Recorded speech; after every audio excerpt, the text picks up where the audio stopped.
It all started on a seemingly ordinary day in the early 20th century, when the first droplets of blood were discovered seeping from the walls of a quaint cottage. The residents were left dumbfounded, their peace pierced by an unsettling dread. As days turned into weeks, the phenomenon began to spread, like a creeping shadow, across the hamlet.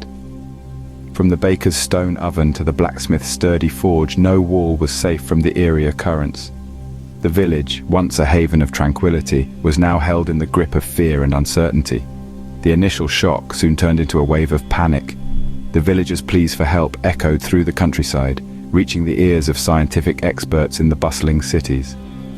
Drawn by the allure of the unknown, they arrived, carrying with them the promise of knowledge and the hope of a resolution.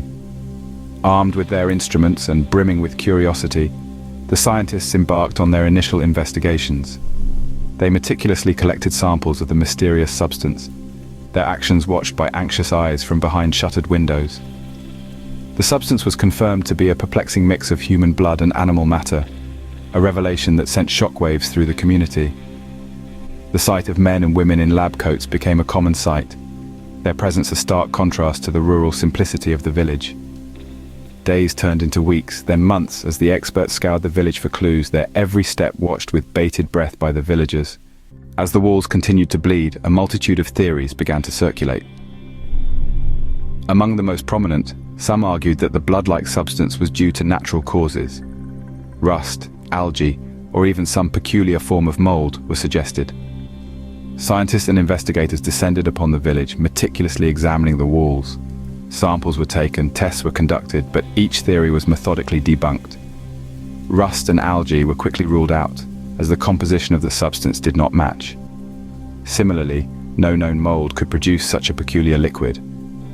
The failure to find a natural explanation led some to consider darker, more sinister possibilities.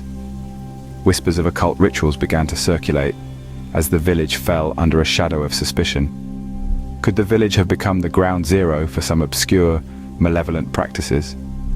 Once again, experts were called in. Occult specialists, historians, even representatives from the church arrived to investigate these unsettling claims.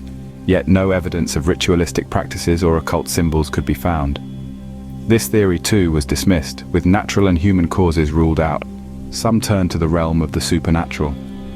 Stories of haunted houses and cursed lands started to echo through the village. Paranormal investigators, armed with their equipment, set out to detect any signs of ghostly activity. They spent days and nights in the homes where the walls bled, recording, observing, waiting for a sign. Despite their efforts, no conclusive proof of supernatural activity was discovered. The village was left with more questions than answers. Each debunked theory only added to the intrigue surrounding the phenomenon. It seemed as if the walls themselves were guarding a secret, a mystery that defied every attempt at explanation. Today, the village is no longer known for its pastoral charm or tranquil surroundings. Instead, it carries the weight of its eerie past, a grim moniker that has turned it into a place of morbid fascination. The phenomenon, though no longer active, continues to cast a long, dark shadow over the lives of its residents.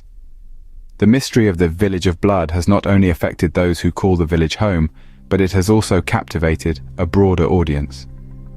Researchers continue to probe the enigma, their curiosity undimmed by the passing of time. In the end, the Village of Blood serves as a chilling reminder that some mysteries are destined to remain unsolved, leaving us with nothing but intrigue and a sense of unresolved wonder. Thank you for joining Spookscope today. Remember to like the video if you enjoyed it, share your thoughts and theories with us in the comment section, and make sure to subscribe to the channel for more contents alike. Until next time, stay curious.